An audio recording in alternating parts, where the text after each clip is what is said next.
Work is being carried out on a war footing. जो यहाँ पर ये ऑन वॉर फुटिंग है, ये हमारा ईडियम है।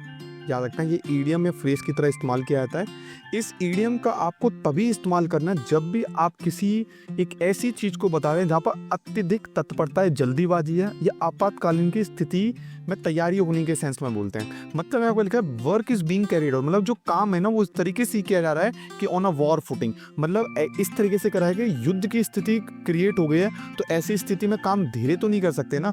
अगर मान के चलते जैसे ऑपरेशन सिंदूर हो रहा था, वहाँ पर ढिलाई से काम नहीं हो रहा था, बहुत ज़्यादा तेजी से काम किया जाता। तो जब वॉर की सिचुएशन होती है तो काम बहुत जल्दी किया जाता है, इमरजेंसी के सेंस में किया जाता है। तो वहाँ से ये इडियम आया है कि ऑन अ वॉर फुटिंग, मतलब कोई काम है किस तरीके से किया जा रहा है, acting quickly with maximum resource to deal with the crisis, or it also indicate the to dealing with the urgent situation like preparing on a war।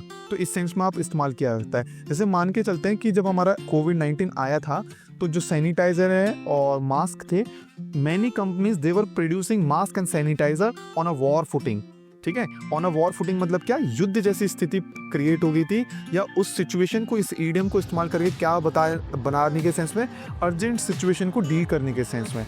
जैसे अभी एक और एग्जांपल लेते हैं, हमारे एरिया में डेंगू के मच्छर बहुत बढ़ गए, मतलब एक ही गली से 10-10, 15-15 केसेस निकल के आ रहे हैं। तो हम बोल सकते हैं now government is working on war footing level to control the mosquito. On a war footing का मतलब क्या होता है, जब भी कोई in a state of serious और अर्जेंट सिचुएशन के सेंस में लाते हैं, जब उसमें रेडीनेस हमारे को दिखानी होती है। तो I hope now you are able to understand this idiom on a war footing. जब भी कोई चीज युद्ध स्तर पे या अत्यधिक तत्परता के सेंस में तैयार करी जाती है, रेडी करी जाती है, तो उसके सेंस में इसको दिखाने के लिए लगाया जाता है।